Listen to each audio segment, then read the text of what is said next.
দেবর ভাবির শালীয় দুলাভাই ইত্যাদির অনেকভাবেই পর্দার সমস্যা হয়। এসব অবস্থায় করণীয় কি? পর্দার বিষয়ে একটু বিস্তারিত বলেন।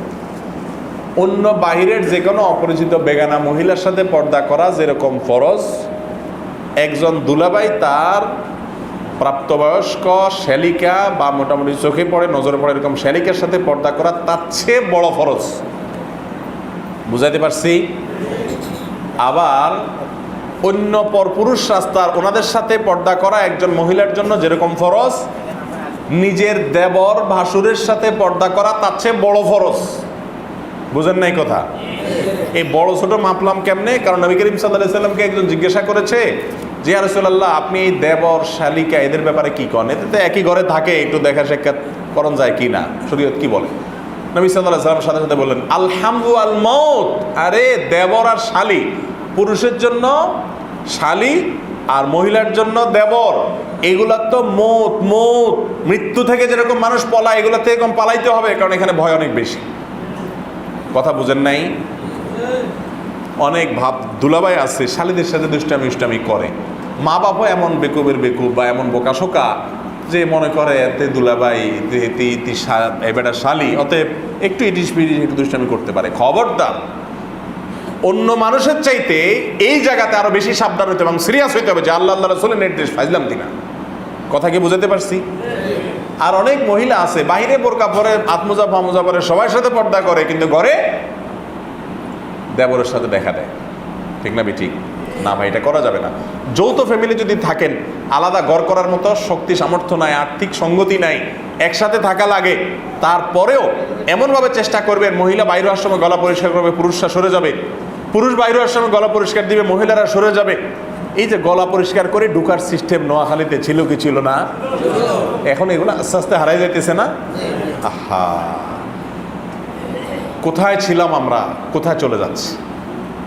ভাইরা আমার, যৌথ ফ্যামিলিতে থাকলেও পর্দা করতে হবে। দেবরের সাথে দেখা দেওয়া যাবে। অনেক ইমাম সাহেব আছে, অনেক আলেম সাহেব আছে, অনেক হুজুর সাহেব আছে, অনেক দাঁড়িয়ালা আছে, অনেক হাজি সাহেব আছে, অনেক মসজিদের সভাপতি সেক্রেটারি সাহেব আছে, এই জায়গাগুলো বুঝে না, মনে করে আরে কি হইব, হারাম। শুধু হারাম না, এটা আরো বড় হারাম। এই জন্য অঘটনও ঘটে, ঘটে না? ঘটে না?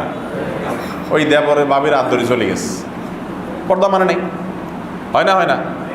বোধই শালের এনে বাগি গেছে। এসব অঘটন ঘটে কি ঘটে না? আর অঘটন ঘটুক আর না ঘটুক, আল্লাহ তাআলা হারাম করছে এমনি করে না, অবশ্যই এটার মধ্যে ক্ষতি আছে, আমরা করবো না। ঠিক আছে না? ইনশাআল্লাহ নিয়ত করেন যারা জামাই আছেন, জামাই, এখানে দোষ তো আপনাদের। শালির সাথে মজাক, হাসি, তামাশা, দুষ্টমি, ফাইজলামতির নাম দিয়ে হারাম মজা নেন, এখানে সৎ সাহস থাকতে হবে। শ্বশুর শাশুড়ি অনেক সময় শক্ত করে বলতে পারে না, জামাই এই বেটা যে পাওয়ার বাবারে, আবার কিছু বললে না জানি বাঁকায় যায়, আমার মাইয়ার উপর অত্যাচার শুরু করে দেয়। এই ভয়ে বেচারা শ্বশুরে হয়তো অনেক সময় বলতেও পারে না, বেচারা শাশুড়ি বলতেও পারে না।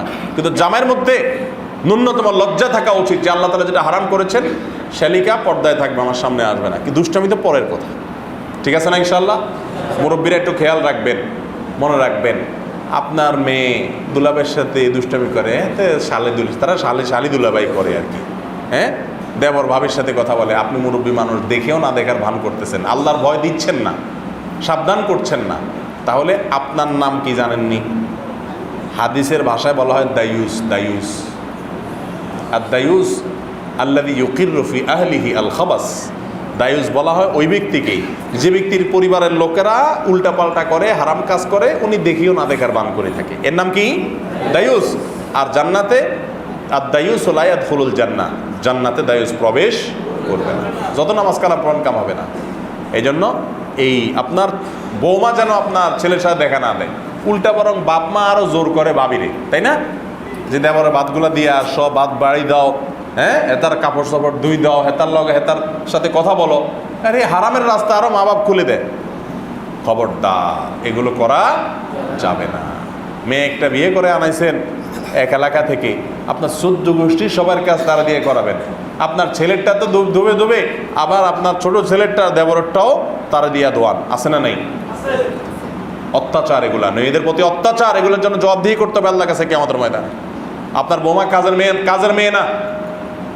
হ্যাঁ, মেয়েরাও আজকাল এমন বেলায় নিয়েছে যেটা নিজের করেন না সেটাও করে না, আবার যেখানে একটু নরম পায় সেখানে শ্বশুর শাশুড়িয়ে করায় তো করায় 14 গোষ্ঠীর সবগুলা করায়, ঠিক না ভাই? ঠিক, এগুলা করা যাবে না। ইনসাফ করতে হবে, মুসলমান কখনো ইনসাফের বাইরে যেতে পারে না।